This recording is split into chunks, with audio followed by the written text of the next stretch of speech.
Assalamualaikum warahmatullahi wabarakatuh. Selamat pagi anak-anak. Bagaimana kabarnya anak kelas 5? Semoga selalu dalam lindungan Allah Subhanahu wa taala.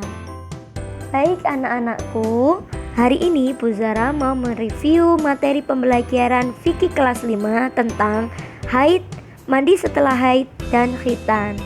Mengapa Bu Zara mengulang kembali pembelajaran ini? Agar kalian bisa mengingat kembali materi ini dan menjadi bekal kalian nantinya mengerjakan ulangan akhir semester ganjil ini. Baik anak-anak, nanti di akhir video ini ada tugas untuk kalian, maka dari itu simak videonya dengan baik dan teliti. Oke anak-anak, selamat menyaksikan.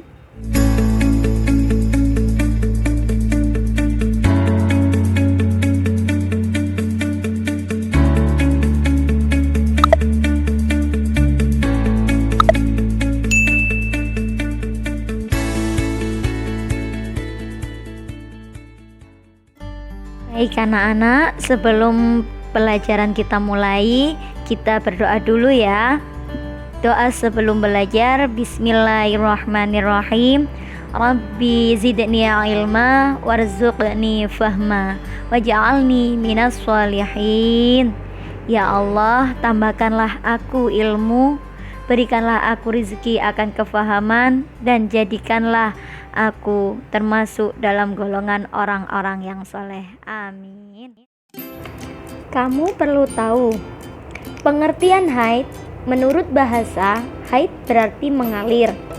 Sedangkan menurut istilah ialah darah yang keluar dari rahim wanita yang telah baligh.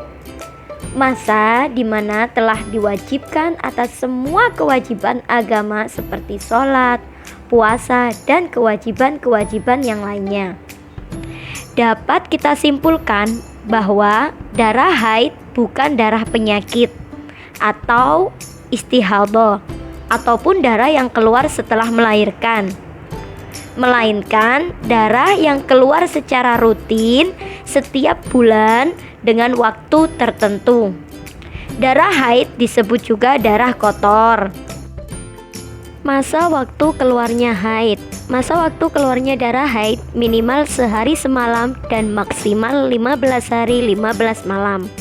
Namun pada umumnya secara normal masa waktu keluarnya darah haid 6-7 hari. Sedangkan ciri-cirinya adalah berwarna merah kehitam-hitaman. Apabila keluar lebih dari 15 hari, maka darah tersebut dihukumi darah istihadah atau darah penyakit. Maka wajib untuk melaksanakan sholat dan segera periksa ke dokter. Hal-hal yang dilarang ketika perempuan haid. Yang pertama, sholat. Wanita yang sedang haid dilarang melaksanakan sholat sesuai dengan sabda Rasulullah Sallallahu Alaihi Wasallam, "Idza aqbalatil haidatu fada'is sholah," yang artinya apabila datang haid maka tinggalkanlah sholat. Hadis riwayat Bukhari.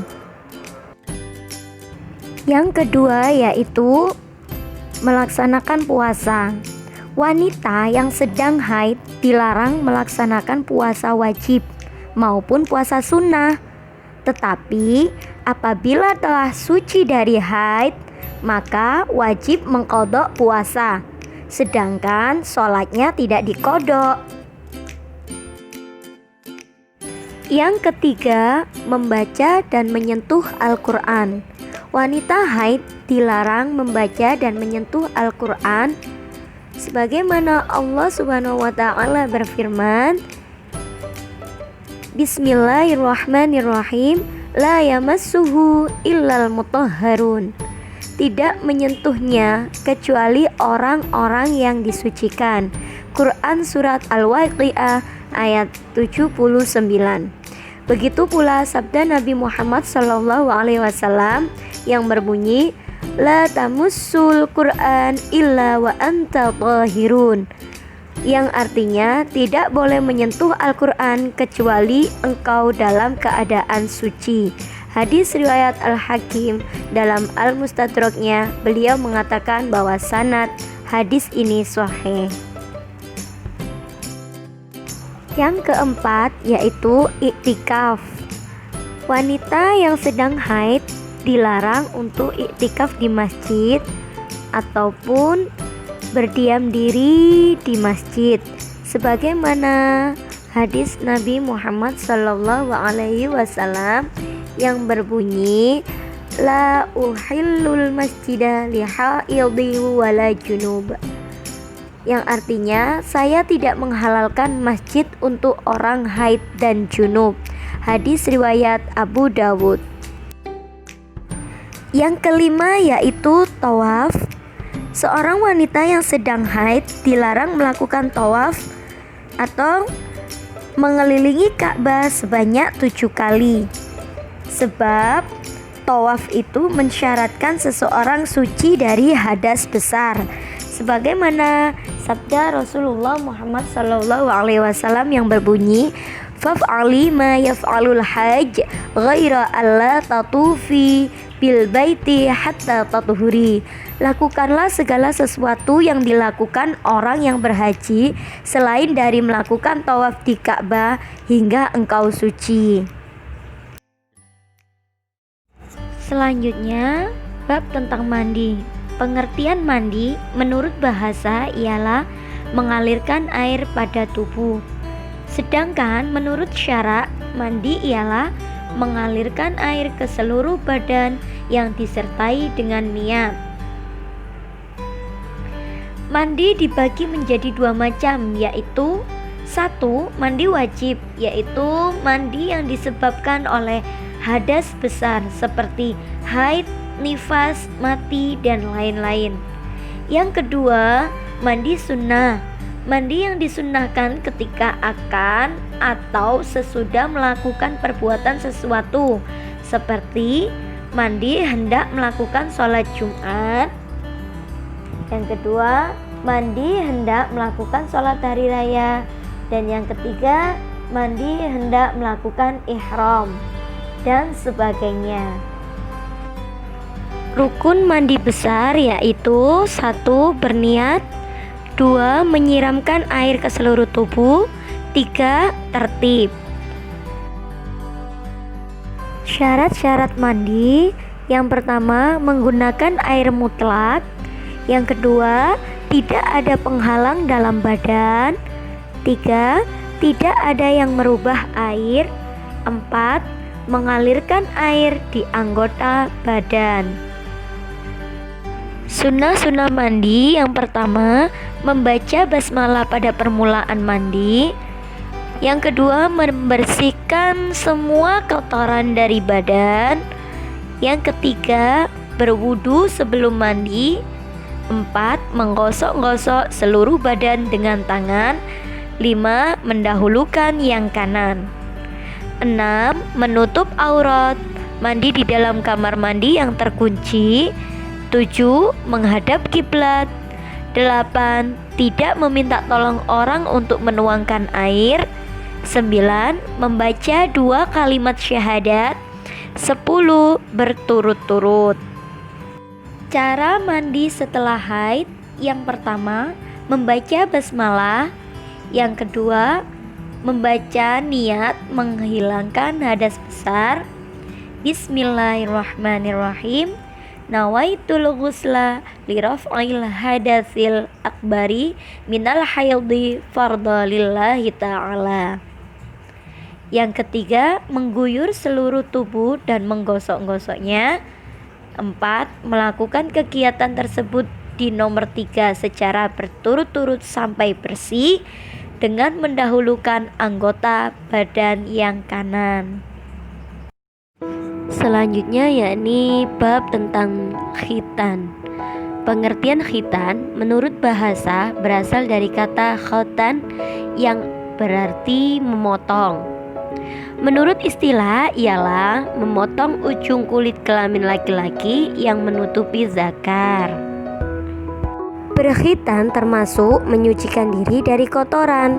Dengan memotong kulit yang menutupi kepala kemaluan berarti menghilangkan tempat tertinggalnya air kencing atau kotoran. Jika tidak dipotong atau dikhitan, maka akan menjadi tempat kotoran dan menimbulkan penyakit. Dan bila tidak suci, maka sholatnya tidak sah. Lalu bagaimana sih sejarah awal mulanya berkhitan? Berkhitan bermula pada zaman Nabi Ibrahim alaihissalam. Nabi Ibrahim berkhitan di usia 80 tahun dan putranya Ismail berkhitan pada usia 13 tahun. Putra yang lainnya seperti Nabi Ishak berkhitan pada usia 7 tahun. Ini sesuai sabda Rasulullah SAW yang diriwayatkan oleh Abu Hurairah. Nabi Muhammad SAW bersabda, Nabi Ibrahim berkhitan dalam usia 80 tahun. Hadis riwayat Bukhari dan Muslim. Hukum berkhitan bagi laki-laki hukumnya wajib. Sesuai sabda Rasulullah SAW yang berbunyi, sesungguhnya orang yang tidak dikhitan tidak akan dibiarkan masuk Islam sampai ia berkhitan. Hadis riwayat Baihaqi. Lalu, bagaimana sih hukumnya berkhitan bagi perempuan? Hukumnya tidak wajib, tetapi menjadi suatu kebaikan. Rasulullah SAW bersabda, khitan itu sunnah atau disyariatkan bagi laki-laki dan suatu kebaikan bagi perempuan. Hadis riwayat Baihaqi. Anak-anak, kapan sih pelaksanaan khitan itu? Wajib melaksanakan ketika anak sudah balik berusia 7-10 tahun dan melaksanakan kewajiban syar'i. Jadi anak-anak memikul atas tanggung jawab semua perintah-perintah Allah wajib untuk dilaksanakan ketika anak-anak sudah baligh.